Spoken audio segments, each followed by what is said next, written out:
Many councils have crippling gambling debts. Workers will be paying the bill. Local councils across Britain are going bankrupt, leading to ever deeper cuts in services that have already been stripped to the bone. What was it that caused councils to be drawn into the world of risky speculation in the first place? It seems that the bill that was presented to the working class after the 2008 banking sector bailout is still nowhere near being paid off.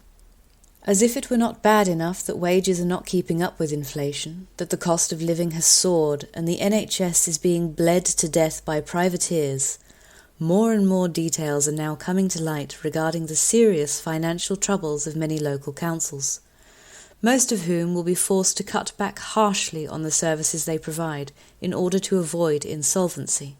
A poll of local authorities in November 2022 found that 4 out of 5 feared that they faced imminent insolvency, and some have already gone under. Quote, Thurrock Council's spending will exceed its income by nearly £500 million this year, thanks to a series of disastrous investments that have plunged the borough into effective bankruptcy, end quote, reported Andrew Elson of The Times recently. Second revolt stirs in Thurrock as taxes rise for huge council debts, 10th of February 2023. A similar story has emerged regarding Croydon Council, which has been in trouble for a while. It now has debts of £1.6 billion. In 2021, Labour-controlled Slough Council declared itself effectively bankrupt after the discovery of a catastrophic £100 million black hole in its budget, following closely on the heels of Northamptonshire, which declared itself insolvent in February 2018, having projected that without help it would have a £69 million black hole in its budgets by 2021. More cuts needed to pay for interest payments on gambling debts. Vital services, which ratepayers will have believed they have in fact paid for via their steep council tax payments, are going to have to be cut, assuming there will be no substantial government bailouts, as disclosed by the November 2022 survey of local authorities. Quote, the survey revealed that 2/3 of the councils say that it is likely or very likely that they will pause or cancel some economic growth and major road projects, as well as routine road maintenance. Most said that it is likely or very likely that they will need to tighten eligibility for adult social care services and reduce reablement and community-based adult social care services. Nearly 2/3 said that they would scale back school transport services, and nearly a half said that they are likely or very likely to have to cut support packages for young people with special educational needs. A similar number said that they will need to reduce the number of children's centres and youth services. Bus route subsidies, street lighting, library provision and recycling centre opening times are also likely or very likely to be impacted for most councils. And action on climate change is likely or very likely to have to be scaled back. End quote.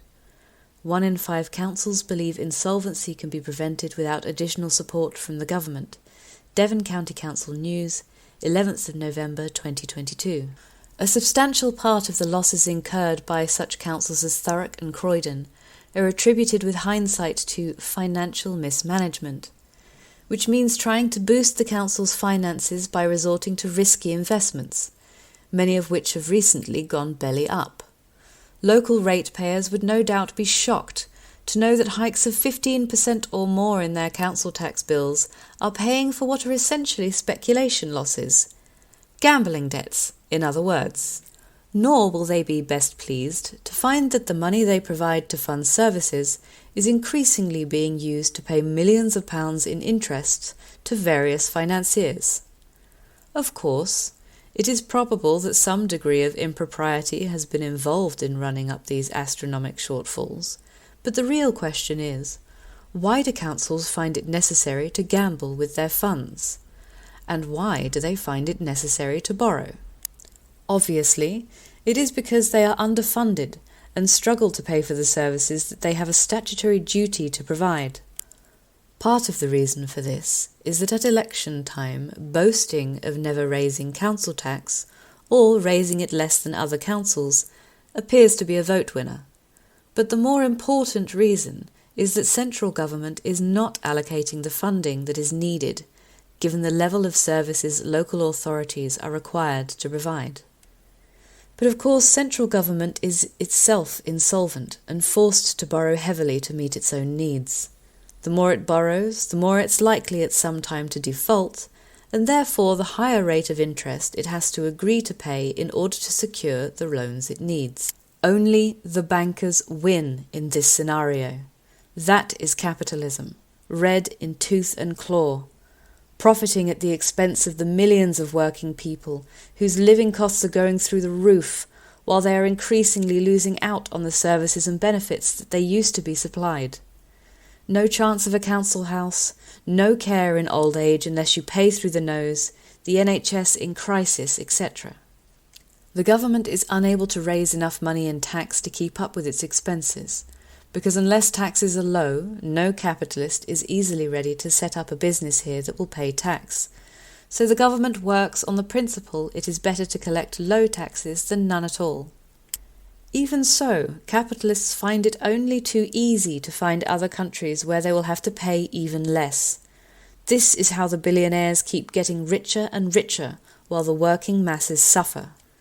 And to add insult to injury, the British government is spending billions to fund NATO's war in Ukraine, hoping that sometime in the future Little Britain will be rewarded for its loyalty to Uncle Sam, who is happy to sacrifice the lives and well-being of the entire Ukrainian people to further its quest for world domination by putting Russia out of action.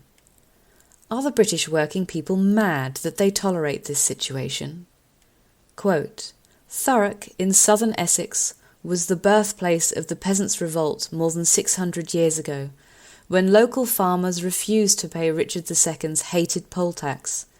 Now malcontent is brewing once more along the Thames estuary after the government gave permission to increase council tax by 10% without a referendum because of the dire state of the borough's finances, end quote, says Andrew Ailson. Op. Cit. Time to get out the pitchforks, and not only in Thurrock. Postscript.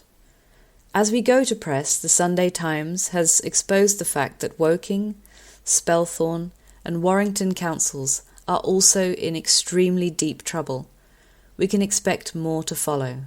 5 councils that dabbled in business and regretted it, by John Yeoman, 26th of February 2023.